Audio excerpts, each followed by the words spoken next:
Bismillahirrahmanirrahim. Assalamualaikum warahmatullahi wabarakatuh.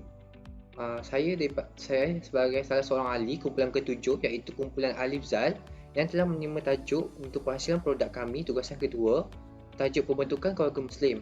Baiklah, kumpulan kami telah menghasilkan satu produk yang dinamakan sebagai Keluargaku Muslim Sejati.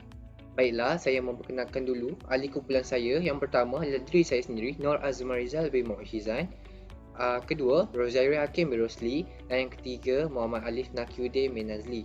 Baiklah, kami telah membuat produk ini menggunakan satu platform iaitu platform Prezi. Baiklah, seterusnya untuk tugasan ketiga ini, pembentangan berkumpulan, kami akan membentangkan produk inovasi kami iaitu produk Keluargaku Muslim Sejati dalam bentuk maya untuk memenuhi kehendak tugasan. Baiklah, sebagai pengenalan, Keluargaku Muslim Sejati ini merupakan satu produk yang dihasilkan oleh kumpulan kami untuk menerangkan lagi lebih lanjut tentang pembentukan keluarga Muslim. Produk ini menyasarkan semua lapisan masyarakat iaitu apabila daripada remaja sehingga kepada golongan yang sudah berkahwin. Produk ini memfokuskan tentang pembentukan keluarga Muslim dalam kalangan masyarakat agar institusi kekeluargaan tidak rapuh dan utuh sehingga ke akhir hayat. Tujuan produk ini dihasilkan produk Keluargaku Muslim Sejati diwujudkan untuk memelihara serta memberi kesedaran kepada institusi kekeluargaan. Kami mendapati institusi kekeluargaan masyarakat Islam pada hari ini telah jauh menyimpang daripada garis panduan serta hukum agama dan tidak menggunakan syariat Islam sebagai satu pegangan ataupun landasan dalam kekeluargaan, dalam untuk mengambil keputusan dan juga memberikan kesedaran kepada masyarakat Islam yang bahawa berkeluarga Islam mahupun belum berkeluarga untuk kembali kepada keluarga masing-masing ke pangkal jalan. Ia juga sebagai salah satu usaha kami menggalakkan pelajaran secara atas talian kepada seluruh masyarakat tanpa mengira bentuk ilmu. Baiklah, kita terus kepada topik ini. Topik ini menjelaskan cara pembentukan keluarga menurut pandangan Islam, diikuti peranan lelaki dan wanita dalam institusi kekeluargaan. Salah satu aspek penting untuk dalam persiapan untuk melalui hidup secara Islam adalah membina keluarga kita supaya menjadi keluarga Muslim, rumah tangga yang mempunyai ciri-ciri keislaman yang sebenarnya sahaja boleh menyediakan persekitaran yang berharmoni dan tarbawi iaitu bercirikan tarbiyah Islam yang akan menjuruskan kepada kasih sayang, hormat menghormati serta pelaksanaan ibadah yang membawa kepada ketenangan dan ketenteraman. Baiklah, yang pertama kita akan pergi kepada apa itu keluarga. Baiklah, keluarga didefinisikan menurut Kamus Belajar edisi kedua. Keluarga bermaksud suami isteri serta anak-anak atau seisi keluarga, kaum, saudara mara atau kaum kerabat. Baiklah, sebuah institusi yang penting dalam masyarakat Islam, keluarga asas terdiri daripada suami, isteri dan anak. Keluarga berkembang apabila berlakunya perkahwinan yang seterusnya melahirkan anak-anak atau zuriat pasangan tersebut. Dengan adanya kelompok keluarga terbentuklah sesuatu masyarakat. Seperti hari ini, meskipun kita berkeluarga, kadang-kadang kekeluargaan kita tu mesti ada ibu, bapa dan anak-anak. Jadi dia akan lebih memerlukan kelompok tersebut untuk membentuk satu institusi. Maksudnya keluarga Islam, kita bukan untuk berkeluarga sahaja. Itu merupakan institusi yang akan berkembang dan seterusnya menjadi masyarakat. Jadi sebelum kita berkembang menjadi masyarakat, keluarga itu sendiri mestilah terdiri daripada keluarga Muslim Islam sejati. Seterusnya akan menjadikan kepada kelompok keluarga kita punya keturunan dan seterusnya kepada masyarakat yang besarlah. Dalam firman Allah dalam surah Al-Rum ayat ke-21, dan di antara tanda-tanda kekuasaannya ialah Dia menciptakan untukmu isteri-isteri dari jenismu sendiri supaya kamu cenderung dan merasa tenteram kepadanya dan jadikan di antaramu rasa kasih sayang. Baiklah, ini adalah satu contoh keluarga, iaitu ada suami, isteri dan anak-anak. Baiklah, seterusnya, untuk bahagian tujuan Islam menggalakkan pembentukan keluarga Muslim. Yang pertama adalah untuk membentuk rumah tangga Muslim yang membawa pemikiran Islam, iaitu fikrah Islam, menjaga adab-adab Islam pada setiap fenomena kehidupan rumah tangga dengan memilih isteri yang solehah yang dapat memberikan hak dan kewajipannya sama ada dalam mendidik anak-anak maupun sebagai pembantu rumah tangga, serta mengajarkan kepada mereka asas-asas dan prinsip-prinsip Islam. Baiklah, di sini kita dapat jelaskan bahawa rumah tangga Muslim ini melibatkan kita punya tingkah laku, adab, iaitu seperti sopan santun. Jika kita mempunyai pegangan Muslim, memang bagus, kerana kita sebagai Muslim memang seharusnya menjaga tutur kata, tingkah laku serta kita punya keterampilan. So jika kita dalam keluarga yang dalam lingkungan keluarga yang baik, seterusnya dia akan menjadi contoh. Kita sebagai ibu bapa, jika kita pakai ibu bapa, anak-anak juga akan mencontohi kita sendiri. Isteri akan mencontohi suami, dan anak-anak juga akan terdidik. Isteri juga boleh bantu suami dalam menguruskan rumah tangga, dan juga ahli keluarga sendiri akan mengajarkan kepada orang lain tentang asas dan prinsip-prinsip Islam. Tujuan yang kedua, keluarga Muslim didirikan adalah untuk memberikan pendidikan dan pengajaran kepada wanita Muslimah agar dapat menjalankan peranannya dalam dakwah dan kehidupan, kerana wanita adalah saudara bagi lelaki yang mempunyai hak dan kewajipan yang sama Muslim. Orang yang beriman dari kalangan lelaki dan perempuan adalah pelindung antara satu sama lain, iaitu menyuruh kepada yang ma'ruf dan melarang dari kemungkaran. Baiklah, di sini pembentukan keluarga ini memang bertujuan untuk memberi pendidikan dan juga pengajaran kepada wanita Muslimah agar dapat menjalankan peranan tanggungjawab mereka dalam kehidupan, kerana memang benar saudara bagi lelaki adalah wanita. Jadi wanita ada hak dan kewajipan mereka sesama Muslim. Orang yang bertakwa dan kalangan lelaki dan perempuan, dia memiliki satu tanggungjawab untuk melindungi antara satu sama lain, untuk mencegah kita daripada melakukan perkara yang jahat dan juga melarang kita daripada melakukan kemungkaran.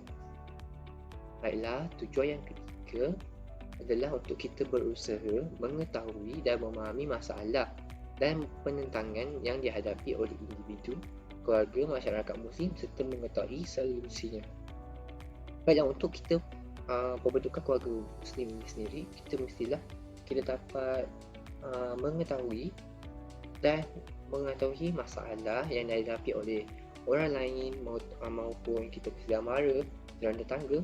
Jadi kita akan dapat membantu mereka untuk menyelesaikan masalah mereka jika kita sudah menguasai ilmu pembentukan keluarga Muslim.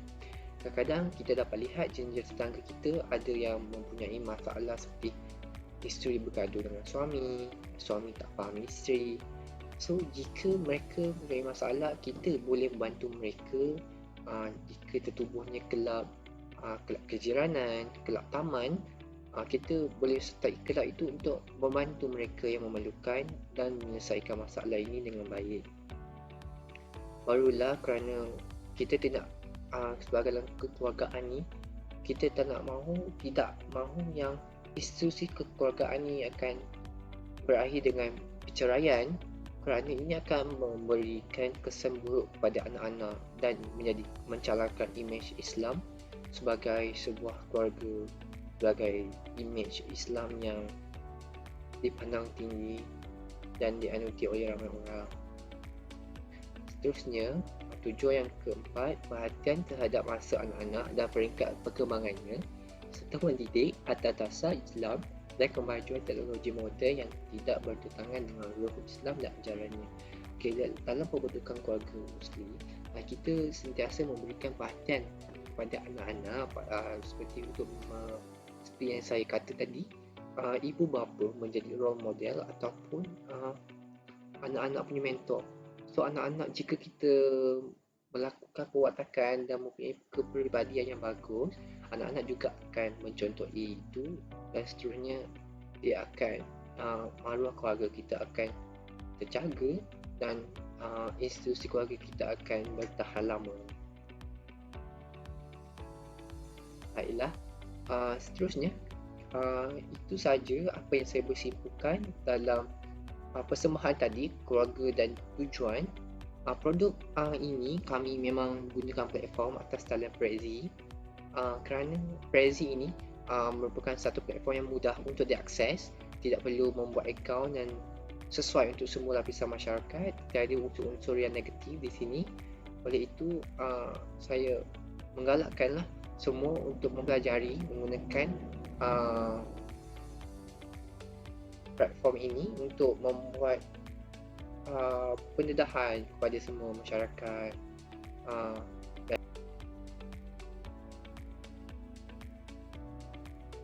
Assalamualaikum warahmatullahi wabarakatuh. Diucapkan kepada semua yang sedang menonton video ini. Saya di sini ingin menjambung korban tangan mengenai pembentukan keluarga Muslim yang telah disampaikan oleh saudara Mazmarina sebentar tadi.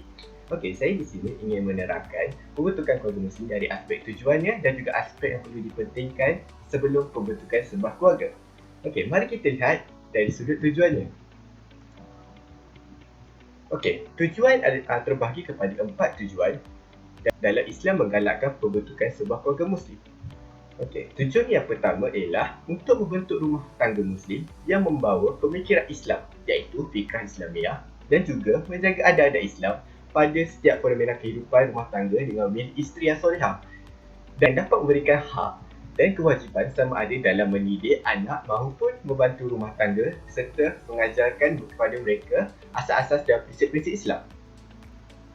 Okey, bagi tujuan yang kedua ialah untuk memberi pendidikan dan pengajaran kepada wanita muslimah agar dapat menjalankan peranannya dalam dakwah dan kehidupan, kerana wanita adalah saudara bagi lelaki, mempunyai hak dan kewajipan yang sama-sama. Okey, orang yang beriman dari kalangan lelaki dan perempuan adalah pelindung antara satu sama lain, iaitu menyuruh kepada yang makruf dan melarang dari kemungkaran. Amal makruf nahi mungkar. Okey, dari tujuan yang ketiga ialah untuk berusaha mengetahui, memahami masalah dan penentangan yang dihadapi oleh individu, keluarga, masyarakat Muslim serta mengetahui solusi. Okey, bagi tujuan keempat pula adalah untuk memberi perhatian masa anak-anak dan peringkat perkembangannya serta mendidik atas dasar Islam dan kemajuan teknologi moden yang tidak bertentangan dengan ruh Islam dan ajarannya, selaras dengan perkembangan teknologi yang semakin canggih pada masa kini. Okey, kita sudah selesai memberi pencerahan mengenai aspek tujuan. Mari pula kita mendalami aspek-aspek penting yang perlu kita ketahui sebelum kita mendirikan sebuah keluarga Muslim. Okey, aspek ini boleh dibagikan kepada 4 cahaya dan boleh dilihat dalam slide, iaitu memilih, taraf, sedia dan juga perkara yang haram. Okey, perkara sebelum perkahwinan yang perlu kita ambil berat, yang pertama ialah memilih pasangan yang baik, iaitu mempunyai spiritual dan fizikal yang baik, taat beragama dan berakhlak mulia, serta mempunyai aspek keturunan dan kesihatan yang amat baik juga. Okey, yang kedua ialah setara. Maksudnya ialah mempunyai persamaan dari segi keadaan hidup ataupun kehidupan seharian kita. Sebagai contoh, lelaki kaya berkahwin dengan wanita kaya atau sebaliknya. Dan juga, pemikiran dan taraf pendidikan juga memainkan peranan penting dalam sebuah institusi perkahwinan. Perkara ini untuk mengelakkan perkara-perkara yang tidak baik seperti penceraian. Persetujuan dan kerelaan pasangan, iaitu persediaan keberadaan seperti pendapatan yang tetap, rumah, kereta dan sebagainya. iaitu ia amat penting untuk menjamin kebahagiaan kita walaupun harta tidak menjamin kebahagiaan tapi merupakan kunci kepada pembentukan keluarga yang bahagia juga. Okey, yang keempat ialah perkara yang haram perlu ketahui sebelum kita mendirikan sebuah keluarga, iaitu ini dari aspek keturunan. Perkara yang haram selamanya kita tidak boleh kahwin ialah keturunan seperti bapa dan ibu, hubungan susuan seperti ibu susuan dan juga hubungan perkahwinan seperti ibu mertua. Yang mana kali individu yang kita haram sementara ialah adik-beradik isteri, perempuan bukan Islam dan juga perempuan dalam iddah mereka.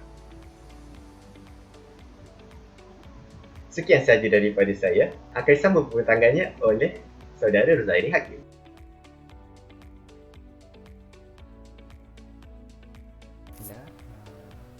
Assalamualaikum warahmatullahi wabarakatuh. Saya Rozairi Hakim Rosli dari PPI SMP Bahasa Melayu akan menyambung pembentangan rakan-rakan saya mengikut tajuk selepas perkahwinan dan hukum perkahwinan. Baiklah, kita mulakan tanpa melengahkan masa lagi. Selepas perkahwinan, apakah yang perlu kita lakukan? Yang pertama, pemantapan iman dan takwa. Kata kuncinya ialah iman. Keluarga mengamalkan ajaran Islam dalam kehidupan seperti solat, puasa dan sebagainya. Baiklah, perkara ini merupakan tanggungjawab kepada setiap Muslim. Tidak kiralah sudah berkahwin atau belum berkahwin, kita perlu mengamalkannya, iaitu solat, puasa, zakat dan sebagainya. Ianya adalah perkara yang wajib untuk semua umat Muslim tunaikan.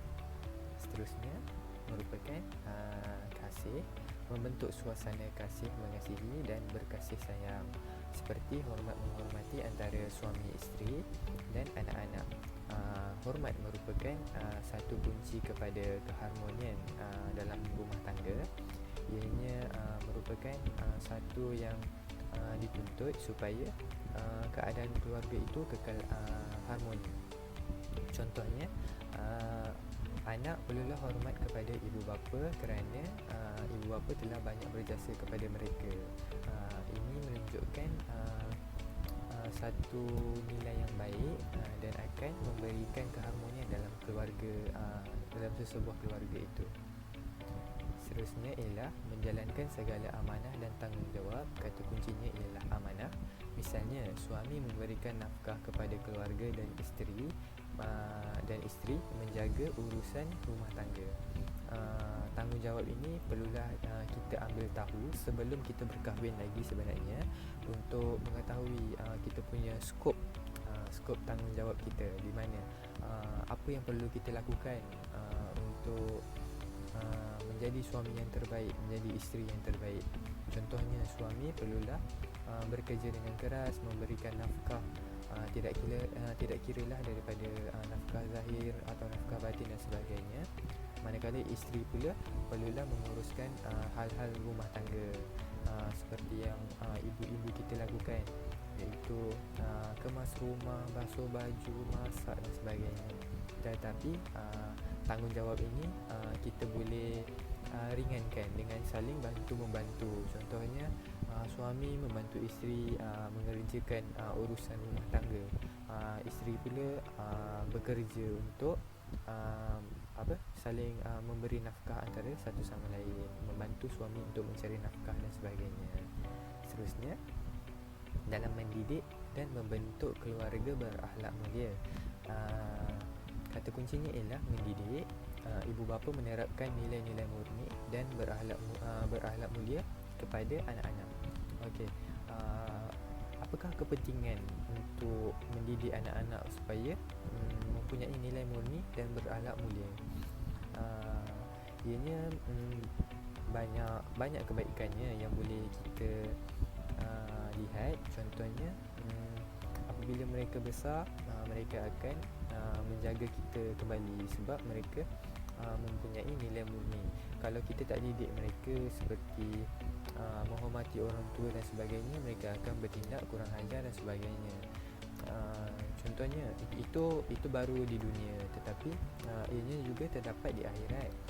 Apabila seseorang itu mati, hanya 3 perkara yang dibawa bersamanya, iaitu sedekah amal jariah, ilmu yang bermanfaat, dan doa anak yang soleh. Ini menunjukkan betapa pentingnya kita mendidik anak-anak dan membentuk sasiah anak-anak itu supaya menjadi insan yang terbaik. Seterusnya, mewujudkan ketaatan dan kesetiaan. Kata kuncinya ialah taat setia. Ketaatan isteri kepada suami, penghormatan isteri terhadap suami itu macam mana? Ketaatan, apakah pentingnya ketaatan? Ketaatan itu penting apabila kita menunjukkan rasa hormat kita, sama seperti yang tadi, hormat, tanggungjawab dan sebagainya. Ini penting dalam keluarga bagi membentuk sebuah keluarga yang keluarga yang aman, damai dan harmoni. Kita sambung perbincangan kita melalui hukum dalam perkahwinan. Merujuk hadis, ulama merumuskan bahawa hukum berkahwin ialah sunat muakkad, iaitu sunat yang sangat-sangat digalakkan dalam Islam. Dalam sebuah hadis, Rasulullah SAW bersabda, yang bermaksud, nikah itu adalah sunnahku. Sesiapa yang tidak beramal dengan sunnahku, maka bukan daripada golonganku. Diriwayatkan oleh Al-Bukhari. Baiklah, hadis ini memberitahu kita tentang perkahwinan itu mempunyai satu tahap di dalam Islam, sehingga kan Rasulullah tidak mengakui bahawa orang yang tidak beramal dengan sunnah ni, iaitu nikah itu, bukan daripada golongannya. Ini menunjukkan nikah itu adalah satu perkara yang sangat digalakkan. Ulama fiqh membahagikan hukum berkahwin kepada 5, iaitu wajib, sunat, haram, makruh dan harus. Ianya disebabkan beberapa konteks atau keadaan seseorang itu, dia mengikut keadaan seseorang itu dalam kehidupannya, adakah dia boleh atau tidak. Baiklah, kita pergi hukum yang pertama. Wajib bagi seseorang itu untuk bernikah jika dia berkemampuan dan mempunyai nafsu syahwat yang tinggi. Sekiranya tidak berkahwin, boleh membawa ke lembah penzinaan, maka wajiblah bagi golongan ini untuk berkahwin. Sunat berhajat serta cukup syarat dan berkemampuan. Jika dia berhajat untuk berkahwin dan telah mencukupkan segala syarat untuk berkahwin, dan dia juga berkemampuan seperti sudah mempunyai kewangan yang cukup, mempunyai rumah dan pekerjaan yang tetap, maka sunatlah baginya untuk berkahwin. Seterusnya, haram tidak mencukupi syarat-syarat perkahwinan dan tidak berkemampuan serta tidak bertanggungjawab. Golongan ini diharamkan untuk berkahwin, kerana jika dia tidak bertanggungjawab, bagaimana dia ingin menggalas segala amanah sebagai seorang suami atau isteri. Cuba bayangkan jika seorang suami itu tidak bertanggungjawab, apakah nasib kepada isterinya, apakah nasib kepada anak-anaknya. Disebabkan itu, golongan ini diharamkan untuk berkahwin. Hukum yang seterusnya ialah makruh, tidak mampu memberikan nafkah kerana sesuatu sebab. Contohnya, seseorang itu tidak berkemampuan, tidak mempunyai kerja, tidak mempunyai kewangan yang stabil. Jika dia berkahwin, maka makruh baginya, kerana bagaimanakah dia ingin menjaga isteri dan anak-anaknya jika dia tidak mempunyai kewangan memberi nafkah kepada isterinya. Itu merupakan tanggungjawab, tapi bagaimanakah dia ingin memberikan jika dia tidak mempunyai kewangan yang cukup. Seterusnya ialah harus. Hukum asal iaitu boleh sama ada dia hendak berkahwin atau tidak berkahwin. Ini merupakan hukum asas atau asal kepada perkahwinan. Ini ialah boleh. Baiklah, sudah tamat persembahan daripada kumpulan kami. Jadi dapat saya simpulkan bahawa perkahwinan merupakan satu sunnah yang sangat dituntut dan mempunyai banyak faedah yang tersirat. Tetapi dalam masa yang sama, kita diamanahkan untuk memikul banyak tanggungjawab baharu dalam kehidupan kita sehinggalah akhir hayat kita. Akhir kata dari saya, berkahwinlah lillahi ta'ala. Sekian, terima kasih.